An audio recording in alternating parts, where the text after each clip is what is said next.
Now, I just want to defend The Last of Us Part 2. There is so much hate about it, and I don't really understand why. There is so much world building in it, and I also do think that Abby is not that bad. If you don't like what I have to say, then you can just click off, because at the end of the day, there's tons of videos shitting all over this game. And I, for one, want to defend it. So here I go as best I can. I'll try be a little bit quiet so I don't wake up my crew.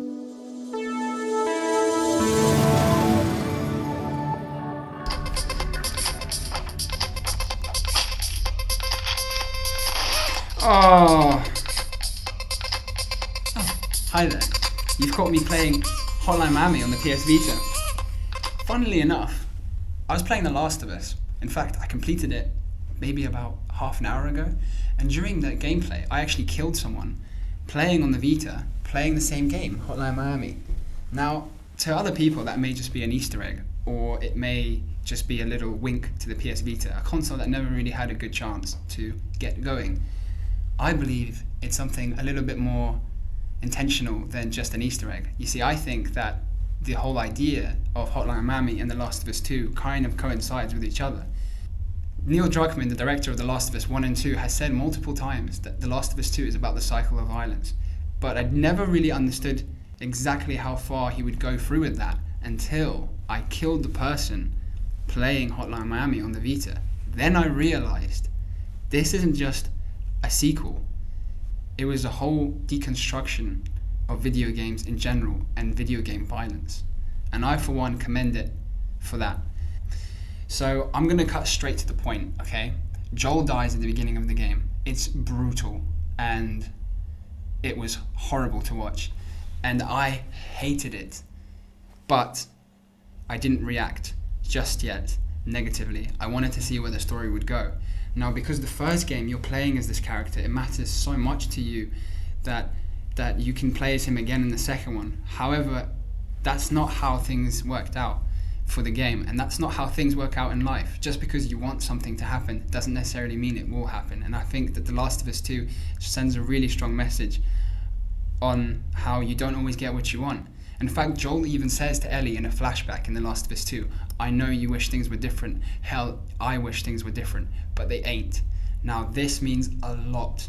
This is basically the whole premise of the game. Let me just quickly summarize the gameplay, okay? In my opinion, the game is as close to perfect in terms of gameplay as the first one. I do think that there are a bit too many missions where they send waves and waves of people. And I know you're supposed to kill people, and it's the whole impact of how every person you kill has a different name and how all their teammates are calling out for them and you're feeling grim and you don't really want to do it.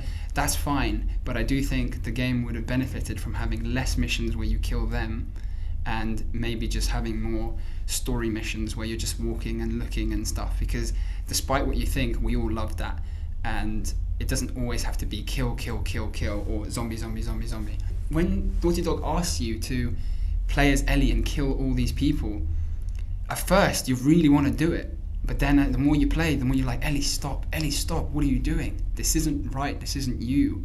You know, everyone's complaining about, oh, Ellie's broken character because she's walking along and her friend says, do you miss Halloween masks? And what does she say?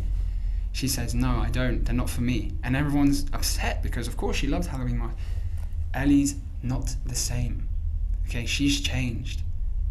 Seeing her, basically her father, get beat to death with a golf club in front of her eyes changes you and makes you something else. And she basically became Joel. Joel was a good person until his daughter died. And then the moment his daughter died, he became scoundrel, scumbag, the worst of the worst, until he met Ellie. They did the same thing with Ellie. The Last of Us is trying to show that violence begets more violence.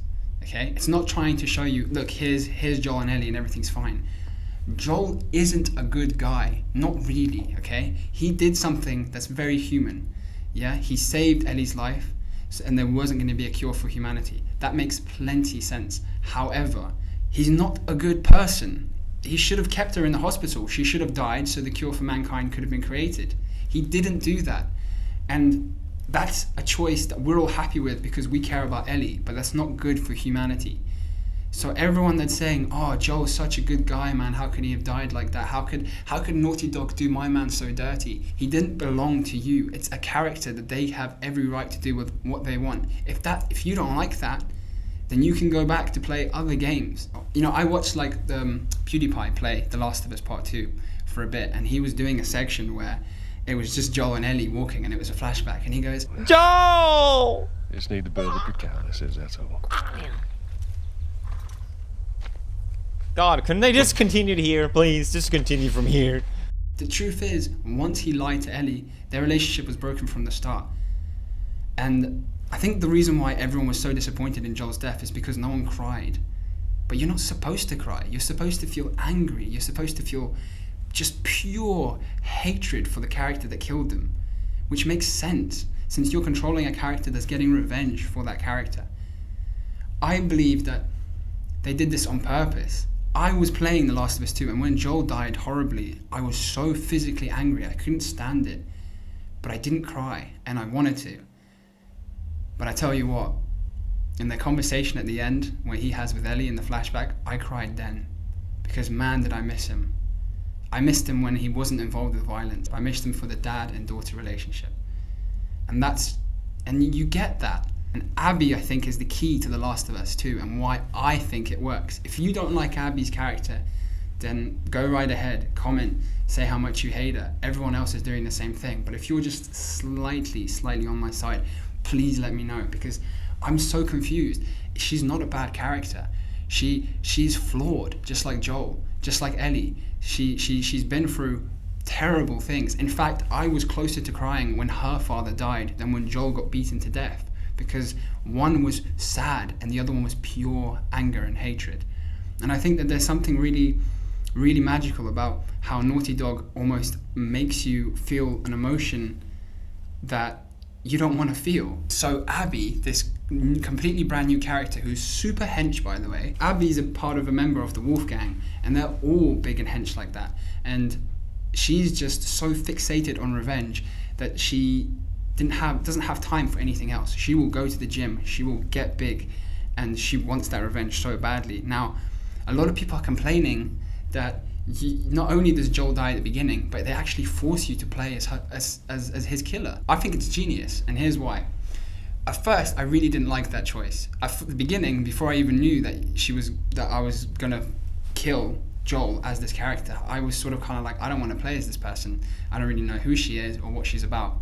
And that's the point. They're trying to show you that every person in The Last of Us has their own agenda. Every person in The Last of Us is a mystery, and they're surrounded by good people, bad people. They've done good things, they've done bad things. At first I was like, they're making me play as Abby for way too long. I want to get back to Ellie, but that needed to happen. You needed to feel the tediousness of getting the medicine for those kids. You know what I'm talking about when you played the game. You needed to feel the tediousness. You're like, why am I going through so much effort about people I don't really know? And that's the point, okay? Why is she doing this? Because Abby doesn't really want to be this really horrible person. She's consumed by revenge. And Ellie is on that path as well. The Last of Us Part 2 is an incredible game. And it depicts reality as reality. It depicts vengeance, hatred, kills, deaths as an actual point of reason. I did feel for Abby. When I saw her at the end, you know, what those men did to her and the Scar boy, I forgot his name, but what they did to them, that actually, I still thinking about it now, it makes me have a pit in my stomach. I think it's horrible, and yes, she's not a very good person. She after seeing her father's death, all she wanted to do was kill Joel, and she was consumed by revenge. But I have a feeling that everyone in this kind of universe would be, and I think it's beautiful, and it's gonna resonate with me forever, and I'm so happy Naughty Dog didn't do the same thing over and over again. If you're pissed off that they did your character dirty, then I'm sorry to say it, but it's not your character. It's theirs. They can do whatever they want with it. And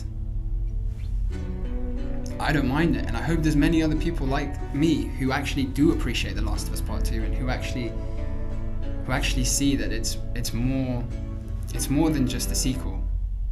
It's art. So that was my discussion about The Last of Us Part 2, spoilers in particular. I didn't want to get into gameplay too much. I just wanted to talk about how beautiful the game was and how it does its whole thing and stuff. And What are you doing? sorry, Why are you not sleeping, man? I just finished The Last of Why Us do you have the Part 2. lights on? I just finished The Last of Us Part 2, man. I have to. Wait, The Last of Us Part 2? Yeah, I didn't even know I was out. yeah. Oh, I had it downloaded on the drive. It's amazing. Is it good? It's the best.